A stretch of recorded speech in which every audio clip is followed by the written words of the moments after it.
Hello and welcome to livealittlehigher.com. This week we read a double portion of Tazria and Metzora. It's two parashas in one week, and both of them deal extensively with the laws of tuma and tahara.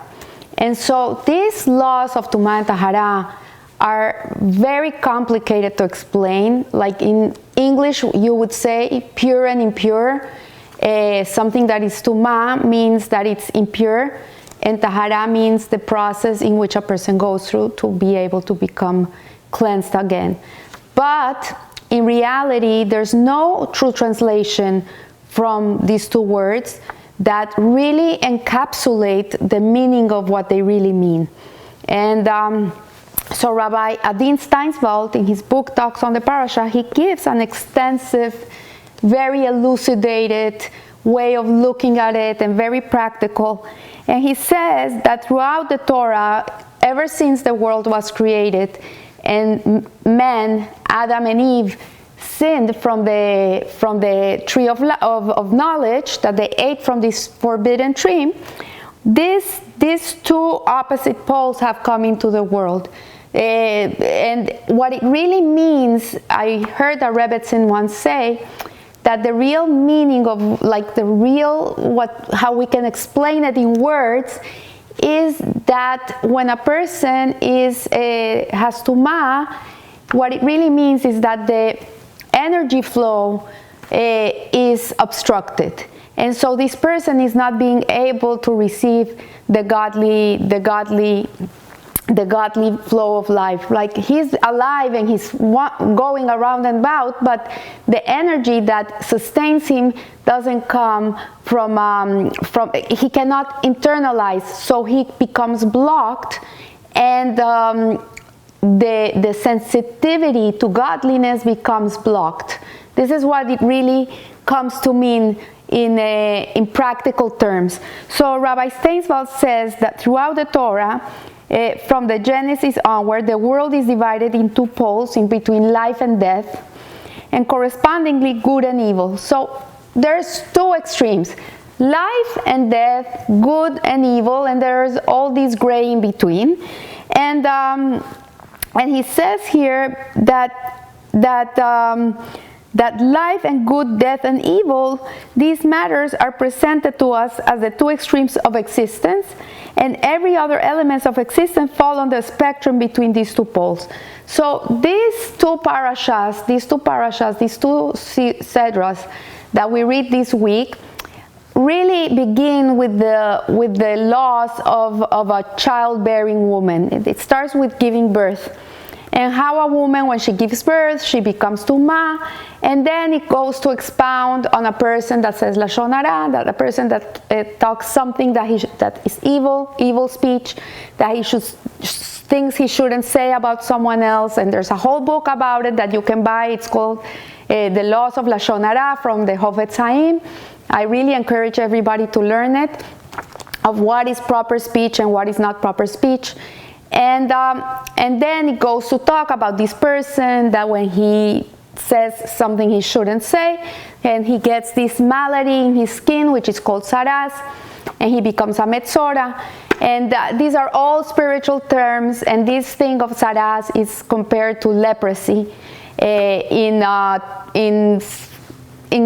so we can understand what it is. But in reality, this disease of the skin is not really a disease of the skin. It's not a disease of the skin. It's a disease of the spirit, of the neshama, of the soul. So it has to be treated by the Kohen Gadol, and he's the one that looks at it, and he tells the person he has saras, and he gives him his whole treatment so he can be cured from it.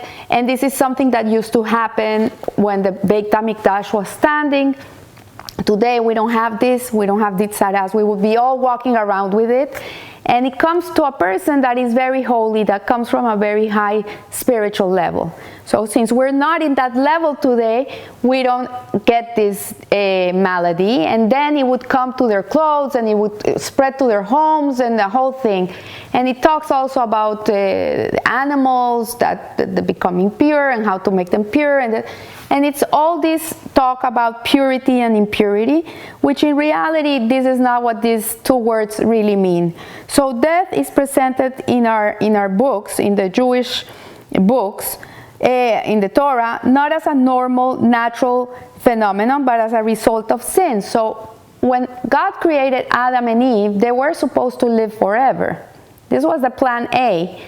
But plan B became plan A. And so since they ate from this tree, death was introduced into the world. And they came down from this level where they were at that moment, like they descended. And then people started dying after that. But before that, we were supposed to live forever. So death is another whole shiur, but death is really the rectification of the body. It's how we can rectify our body, comes through death. So the death is presented in our books. And Jewish thinkers throughout history have written that sin and death, therefore, are forever intertwined. So it's part of the human experience. It's really not natural. That's why we can never come to terms with it, because in our psyche, in our subconscious, we know this is not how it should be. We should never lose a loved one. They should be here forever. We should be here forever. And this is the natural way of how Hashem wanted the world to be. But because of the sin of Adam and Eve, death was introduced into our world. So at a subconscious level, the soul knows this is not what we were meant to be like. And that's why for us to get over it is not we can never get over it. We can learn how to live with the void, we can learn how to walk around it and all this, but a person never gets over a person that passed away and he's missing terribly for the rest of his life. So on the words engraved, which mean harut on the tablets, on the two tablets, our sages expound, do not read harut, which means engraved, but herut, which means freedom.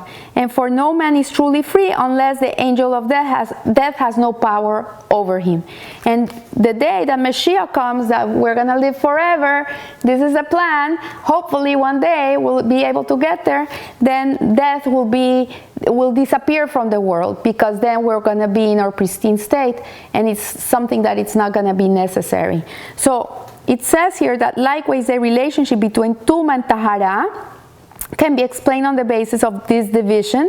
By way of analogy, it can be said that the creation of tuma resembles the production of a magnified field. So Rabbi Steinswald, may he rest in peace, he explains that tuma resembles a production of a magnetic field. A magnetic field is produced when a drastic change occurs in an electrical field. One of the ways this can happen is when an electrical current that is moving through the metal suddenly stops, in which case magnetization occurs. The new phenomenon is produced at the point of change, whether it is change from the extreme to the other or more limiting change. Similarly, tuma is produced when the complete current of life within an entity is stopped. So the highest level of tuma is death. And that's why when we go to a cemetery, the Kohen cannot go to a cemetery unless they're going for an immediate family member. But otherwise, they cannot walk into a cemetery. And when we go to the cemetery, we come out with tuma, and that's why you have these wash basins when you're leaving the cemetery, where you have to wash your hands so you can get rid of this tuma. So death is the highest level of tuma. Why? Because life is the highest level of energy force in the world. So when a person dies, this life force is interrupted, and it creates the highest level of tuma, which is what I explained to you at the beginning, that it's like it's the conduit between the upper realm and the lower realm is obstructed. And so once a person dies, his neshama goes up and the body goes down, and there's a complete separation of the two. So it says here that whether it's entirely or only on respect, take for example the tuma of a body, of a corpse. This tuma occurs not because the corpse is not alive, not because it used to be alive, but because it used to be alive, and this condition suddenly stopped. And so he says here that the stronger the current of life, the more intense is gonna be the tuma. So what happens, for example, when a person says lashon hara, when a person speaks about someone else, the Hofetz Haim teaches that when you're talking about someone, it's worse if you're talking true things because the other person cannot defend themselves. It's like you're killing three people. You're killing the person that's talking, like you are damaging yourself, you're obstructing that energy. You're obstructing the energy of the person that is listening to what you're saying, and you're obstructing the energy of that person that you're talking about. You know, lashon hara is horrible. It can destroy a whole life. People with their words, they can build people up, or they can destroy people with how they speak. So we see here that the most severe form of tuma is the one of a corpse. So this is because when a person dies, the cessation of the current of life is most drastic cessation of tahara possible. So the basic concept is that tuma accompanies death or crisis, whether it big or small, but while the entity is completely unhealthy, it does not become tameh. So a simple example of this is the tuma of a woman that becomes nida. So, you know, women get their menstruation. I get red talking about this, but this is Torah, and this is something that people need to know. Women have menstruation. Menstruation was something also that was created after the sin. Hashem said the woman will suffer having babies, and the man will suffer for the rest of their life making a living. By the sweat of their brow you have to eat.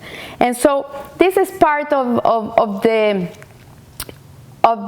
what happened, of the consequence of Adam and Eve's primordial sin. So women get a menstruation. So what does it mean when a woman menstruates?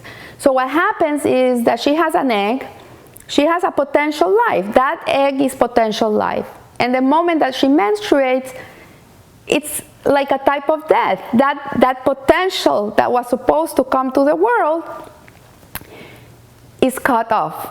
And so what happens internally, spiritually in the woman is that this process of menstruation, which is called the woman becomes a nida, makes her not that she's impure or dirty. It has nothing to do with it. Like I remember many years ago, an old lady told me, those laws of mikvah, they're so old-fashioned. Those was in our days when we didn't have showers every day.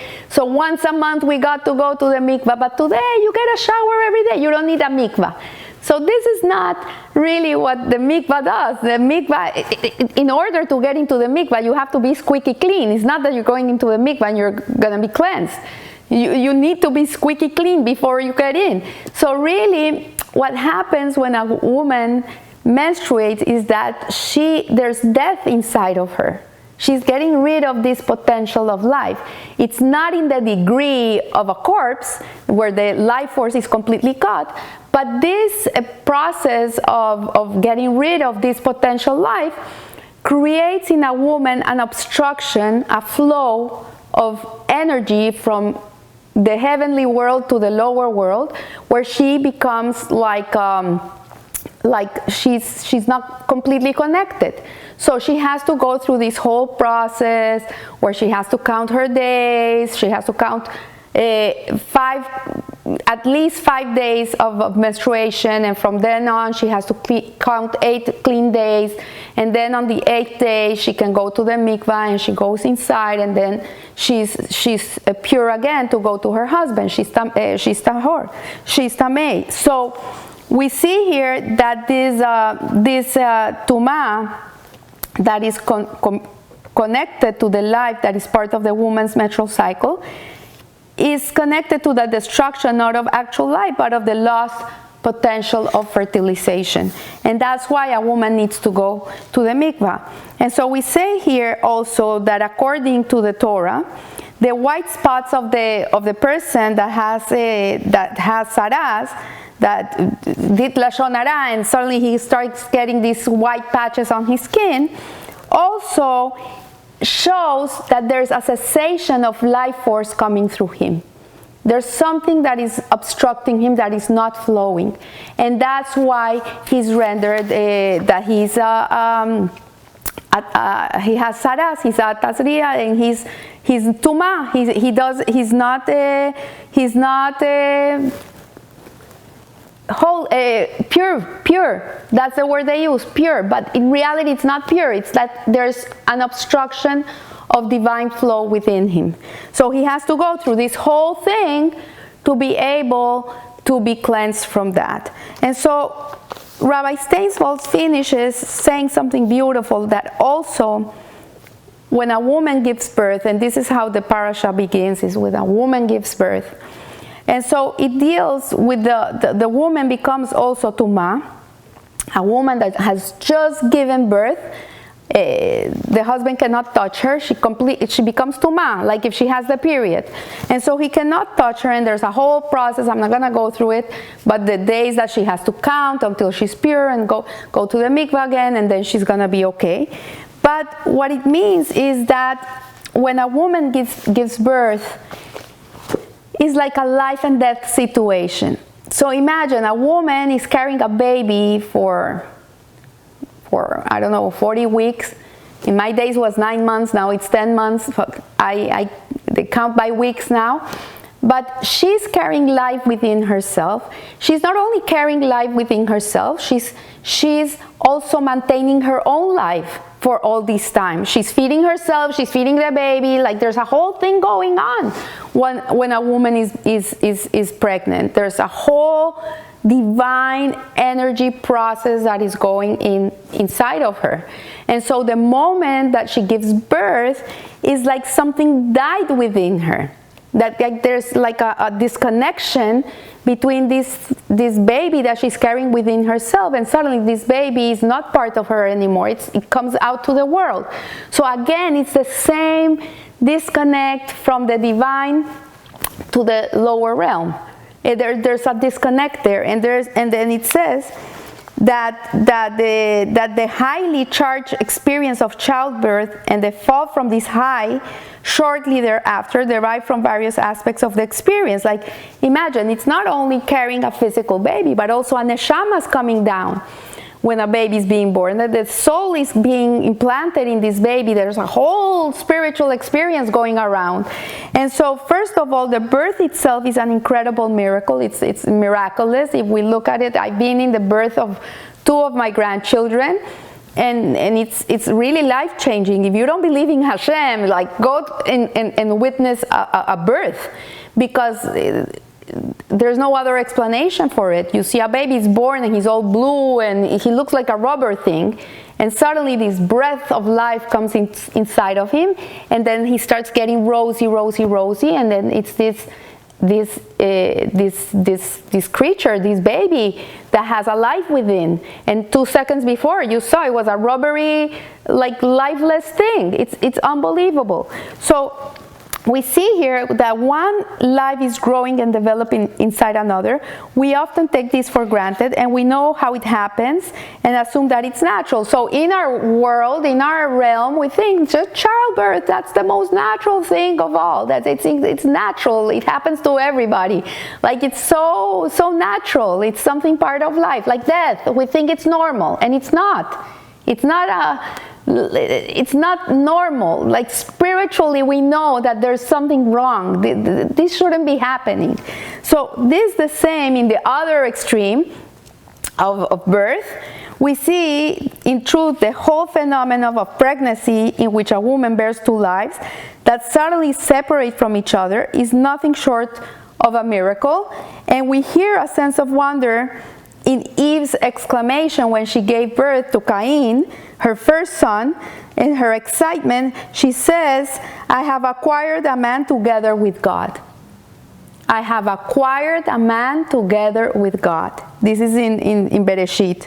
And Eve reflects on the birth and exclaims, look what happened. I did something together with God. I made a human being. So this process of being partners with God in such a miraculous feat, once the baby is born, it's that connection is again cut. And so the connection, the life force of the spiritual part with the material, with the lowly part, it gets severed. And so it's through the loss of purity, of tahara hamishpaha, that the woman is able to regain back this connection, this flow of the upper realm and this world. So we see that tuma is not what we think. It's more than that. There's a whole book written about these laws, about earthen vessels and animals. Like, for example, I didn't know, but the snake doesn't have tuma. A snake doesn't have tuma. Like, alive or dead, it has no tuma. Why doesn't it have tuma? Because a snake has no connection to God. No connection to God whatsoever. So the highest the connection to Hashem, the biggest the tuma. The lowest the connection to Hashem, there's no tuma. The snake, when Adam and Eve sinned because of the snake, because evil was outside of them, it was the snake, it was not inside of them, it was outside of them. Hashem said to the snake, okay, you're gonna have to crawl. It says that snake, the original snake, had feet, was standing like a human being, it could talk, and Hashem said, not because you did what you did, you're gonna have to crawl and look for your food because I'm not gonna feed you. And this is the only animal that Hashem doesn't take care of. So since there's no connection to God whatsoever, this animal has no tuma. So tuma is on the contrary, the higher the connection to Hashem, the higher the tuma. The lower the connection to Hashem, the lower the tuma. So may we be blessed to have Mashiach soon, and so we don't have this disconnect, and we will always be able to experience the divine flow within us, and we don't feel death within us or outside of us, that this should disappear. So I want to wish you a blessed week, and remember, live a little higher. Thank you.